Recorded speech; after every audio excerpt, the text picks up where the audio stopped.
Hello. हा बोल मग. काय शिवचं बारस आहे? बरं, मी यांना विचारून सांगते मग. नाही, मी त्यांना विचारल्याशिवाय कुठेच जात नाही. हो हो, ऐका ना. मम्मीचा फोन आला होता. शिवचं बारस आहे, मी जाते उद्या. तू जाते, या पोरांचे पेपर आहे, श्रेयचा पेपर आहे. ते पेपर कोण पाहिजे? मीच पाहते सगळं. पोरांचे पेपरचं टेन्शन मीच घेते, घरचे काम मीच करते.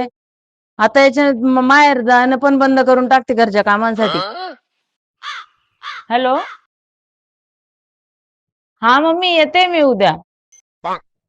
तुला जाणत होतं, तुला जे ठरवायलाच होतं, तर मला विचारायची काय करत होती? विचारणं पडतं ते. माझ्या मम्मीला पण वाटलं पाहिजे, आपली पोरगी लय जवळचं मान ठेवते. मान ठेवते, मान नाही ठेवत, जवळच्या मानीवर पाय ठेवते.